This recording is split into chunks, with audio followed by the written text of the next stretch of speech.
1932, el Partido Comunista se acercaba a cumplir sus primeras 2 décadas de vida y de lucha junto al pueblo. Eran jornadas interminables de trabajo en la mina, en el fundo y en las fábricas de la ciudad. Esto al mismo tiempo en que la clase trabajadora crecía, se educaba, se disciplinaba y se unía en función de una sola voz colectiva del pueblo de Chile. En una época en que la juventud popular no conocía sino la más cruda y fría explotación, dentro del Partido Comunista las y los jóvenes se organizaban y entregaban su espíritu de lucha dentro de las células dispersas, haciendo cada vez más patente la necesidad de darle una estructura y un orden que reconociera formalmente a la juventud comunista. Es un momento en que a la herramienta del pueblo le nace su rama más joven. Fue un 5 de septiembre de 1932, hace 93 años atrás, en que fue fundada la Federación Juvenil Comunista. Desde aquel mismo día se dedicó a organizarse como una escuela del partido, pero también como aquel lugar que aunaba la voz de la juventud,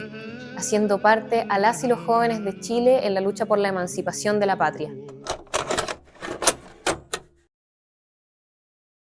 Desde sus primeros años, algo que caracterizó a la Federación Juvenil Comunista, que luego pasaría a llamarse las Juventudes Comunistas de Chile, fue su espíritu unitario. La conciencia que para avanzar en transformaciones sociales, el partido y la Jota no son suficientes, sino que necesitamos aunar una mayor cantidad de fuerzas políticas y fundamentalmente con la gran mayoría del país. Así en los años 30 y 40, cuando el fascismo asediaba implacablemente al mundo y Chile, la Jota junto al partido trabajó incansablemente para poder ampliar su política de alianzas junto a partidos y movimientos de izquierda y de los sectores democráticos y populares. La amenaza del nazismo y el fascismo ya era evidente. Estaba actuando en la Italia de Mussolini, en la Alemania de Hitler y en la España posteriormente de Franco. El partido y la Jota, por tanto, trabajó sin ningún tipo de reposo para poder construir una alianza política y democrática que nos permitiera llegar al poder y conquistar grandes transformaciones para el pueblo de Chile. Nace de esta manera el Frente Popular, una coalición amplia de partidos y movimientos democráticos y de la centroizquierda que de la mano en 1938 de Pedro Aguirre Cerda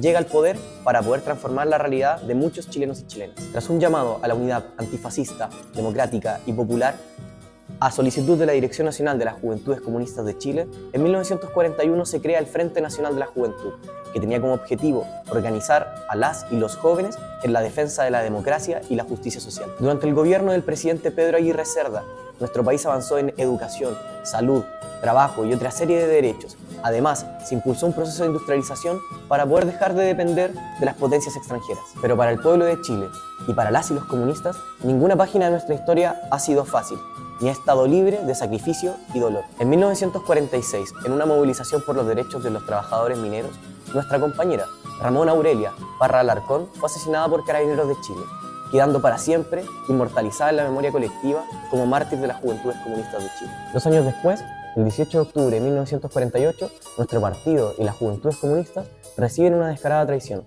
El entonces presidente Gabriel González Videla decide aliarse con el imperialismo norteamericano y, pese a haber sido electo gracias al apoyo del Partido Comunista, declara la ley maldita, que proscribía y dejaba en la ilegalidad al Partido Comunista de Chile y sus militantes. Se inicia así una década oscura para nuestro partido, en donde el terror y la persecución política fueron pan de cada día para nuestros compañeros y compañeras. Las Juventudes Comunistas se caracterizaron por su valentía, audacia y compromiso para la defensa de la democracia. Así, las y los comunistas nos mantuvimos en pie, lo que nos permitió, posteriormente, en la siguiente década, tener un rol protagónico en lo que vendría a ser la efervescencia política de los años 60.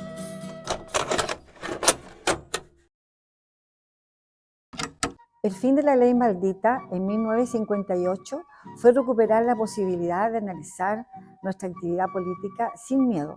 Y lo hicimos a lo grande. La Jota, hasta hace poco perseguida, reprimida, crecía y crecía, sin parar, gracias a su disciplinada y constante lucha de masas. Si algo caracterizó a la Jota durante los años 60 fue su arraigo popular y su masividad. Veíamos con admiración cómo el pueblo vietnamita resistía con entereza la guerra impuesta por Estados Unidos y defendía sus derechos a la revolución. Estos ejemplos de convicción, resistencia y principios, sumados a lo agudo de la explotación y el hambre en nuestro país, nos empujaban a luchar con cada vez más compromiso. La Jota no paraba de cantar.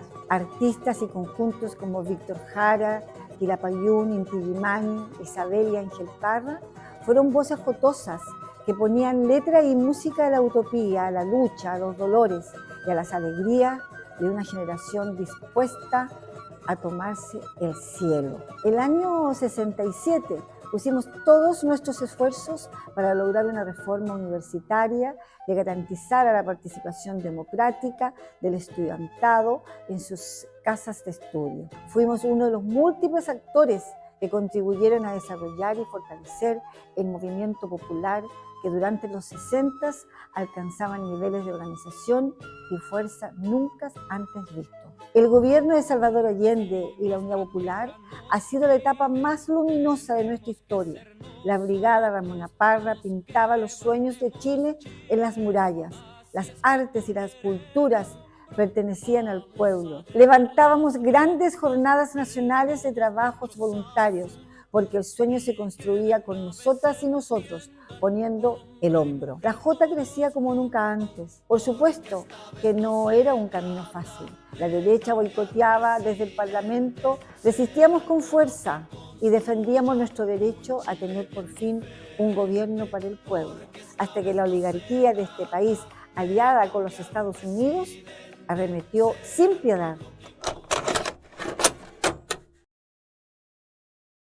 El golpe de Estado y la dictadura cívico-militar son las brutalidades más espantosas que ha vivido nuestro país.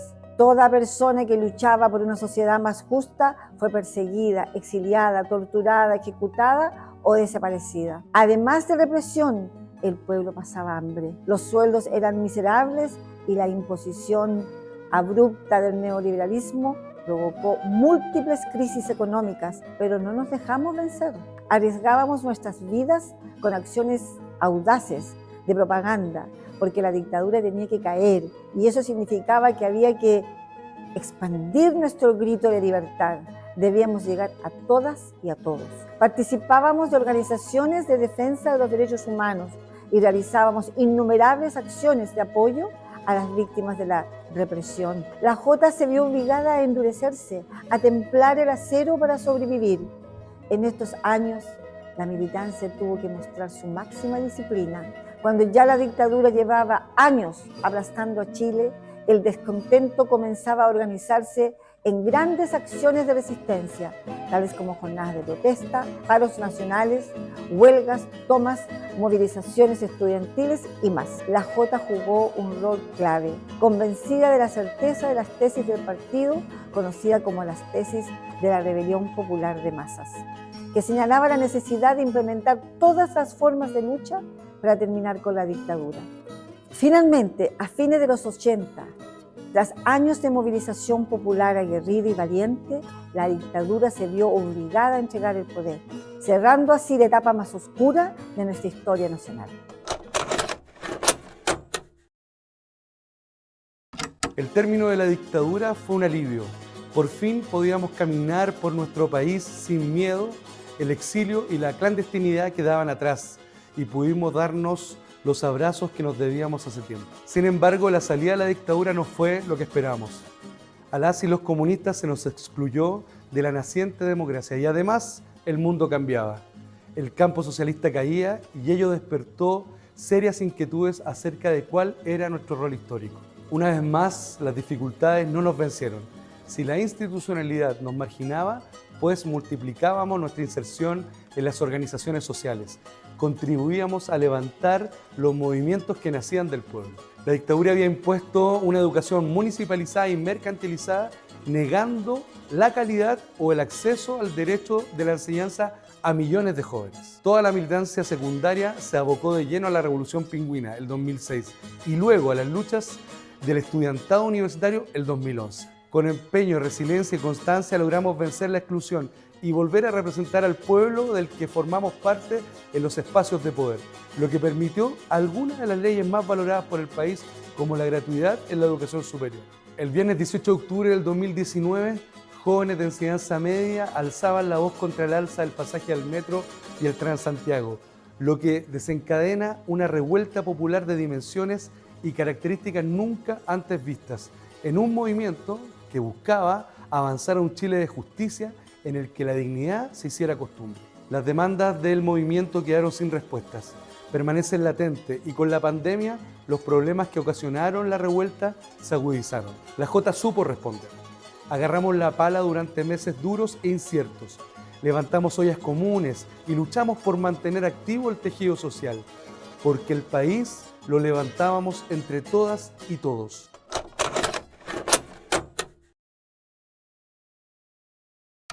En el presente, las Juventudes Comunistas de Chile celebramos nuestro 16º Congreso Nacional, un espacio que tiene por objetivo gozar de diálogo democrático y encuentro para proyectar nuestros próximos desafíos políticos, sociales y culturales para el país. Allí definimos como nuestra tarea primordial en este periodo la creación de movimientos juveniles populares que recojan las distintas diversidades, identidades y espacios en donde se organiza la juventud chilena, a fin de transformarla en un actor estratégico que impulse las transformaciones que el Chile de hoy demanda y genere fisuras en el neoliberalismo. Entendemos que para conquistar el futuro necesitamos iniciativa y audacia, sembrar la esperanza en cada joven y la más amplia unidad para alcanzar la victoria. A partir de este proceso es que presentamos nuestras resoluciones, que constituyen un horizonte político y social que las Juventudes Comunistas de Chile le entregan al pueblo. Las Juventudes Comunistas de Chile asumen la defensa de la educación pública como un bastión de lucha, abogando por un Estado que le permita a cada joven de Chile educarse dignamente. El actual panorama no se asemeja a aquel horizonte,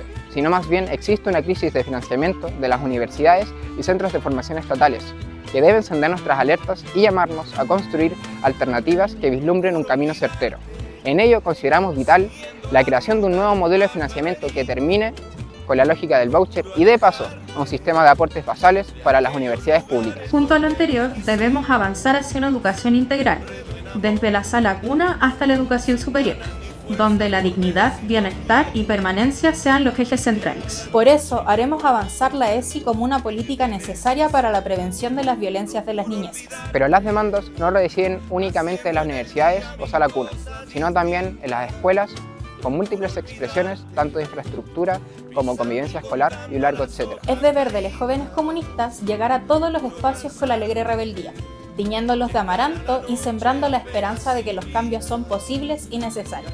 Por eso, la Jota entiende como tarea prioritaria construir organización estudiantil en los CFT e institutos profesionales, baluarte del desarrollo de nuestra patria. En Chile, las y los jóvenes nos enfrentamos a una doble jornada. Además de ser estudiantes, somos trabajadores. El ingresar al mundo laboral no es una opción, sino una exigencia ante la necesidad de costear la carrera, el transporte, el arriendo u otra necesidad que se nos presenta. Lo anterior nos lleva a trabajar mayoritariamente en el sector de los servicios, donde las empresas, aprovechándose de nuestra necesidad, nos imponen jornadas abusivas y tratos indignos. La juventud es el segmento de la población más afectada por la subcontratación y el empleo informal. Para poder enfrentar la precarización laboral que sufrimos, debemos fortalecer el trabajo sindical juvenil, con escuelas de formación sindical que nos entreguen las herramientas necesarias para poder defender nuestros derechos laborales, con la creación de cupos laborales trans y para jóvenes que busquen su primer empleo, con la revitalización de la Secretaría Juvenil de la Central Unitaria de Trabajadores y Trabajadoras, y demás medidas y estrategias que nos permitan crear unidad y organización entre las y los jóvenes trabajadores.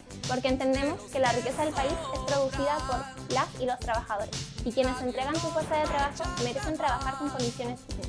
Nos alzamos contra la precarización y luchamos por un Chile más justo. Tenemos la responsabilidad de acompañar a las víctimas de la represión. Debemos mantener la lucha por la verdad, la justicia, la reparación y las garantías de no repetición para quienes sufrieron las graves violaciones a los derechos humanos durante la dictadura. Al mismo tiempo, es urgente atender situaciones más actuales, incluyendo las víctimas de la represión durante la revuelta popular y la persecución y desaparición de los activistas en la defensa del medio ambiente en las denominadas zonas de sacrificio. Finalmente, alzamos la voz contra el mayor genocidio ocurrido en nuestra era, el genocidio de Israel contra el pueblo palestino. La juventud de Chile ha crecido bajo el peso de un sistema que nos niega lo más básico: un techo, un espacio propio, un lugar donde vivir con dignidad. Hoy, tener una casa parece un sueño lejano cuando debería ser un derecho garantizado. Pero en nuestras filas, en cada congreso, en cada asamblea, sabemos que no hay un sueño imposible cuando la juventud se organiza.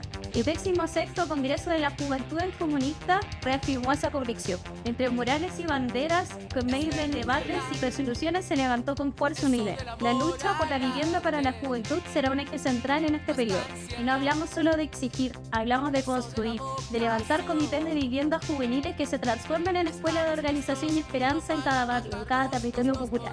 Las inmobiliarias especulan con el suelo inflan precios de los arriendos y expulsan a las familias hacia la periferia. Nos arrebatan la posibilidad de vivir cerca de nuestras casas de estudio, de nuestros trabajos, condenándonos a horas interminables en el transporte público, a piezas hacinadas, a la precariedad como destino. Para nosotros y nosotras decimos basta. No aceptamos que nuestra vida se mida en metros cuadrados de lucro para unos pocos. Viviendas pensadas para la comunidad, con acceso a salud, a educación, a locomoción.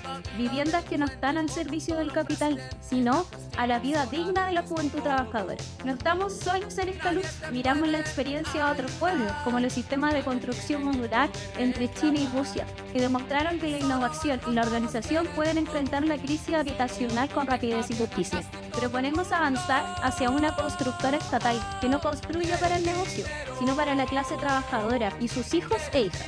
Y mientras tanto, en nuestro propio país, recogemos las experiencias locales como la inmobiliaria popular en Recoleta, que demostró que sí es posible tener arriendos justos y dignos. Luchamos porque ese ejemplo se multiplique en todo Chile y que junto a ello se cree un subsidio juvenil de arriendo que alivie la carga de estudiantes y trabajadores juveniles que hoy sobreviven con sueldos de miseria. La lucha por la vivienda no son solo muros y techos, es por comunidades vivas, que respiren dignidad. Y aquí entra en juego otro de los pilares que resolvió nuestro Congreso: la cultura, el deporte y las artes como motor de vida, organización popular e identidad. En cada población, un club deportivo mantiene la esperanza viva. En cada muralla pintada por las BRP o las Brigadas Chacón, late la memoria de generaciones que se atrevieron a soñar con un Chile distinto. La cultura y el deporte no son lujos ni pasatiempos, son escuelas de solidaridad, son espacios donde la juventud aprende a organizarse, a resistir, a construir comunidad. Por eso, las juventudes comunistas se comprometen a fortalecer estos espacios.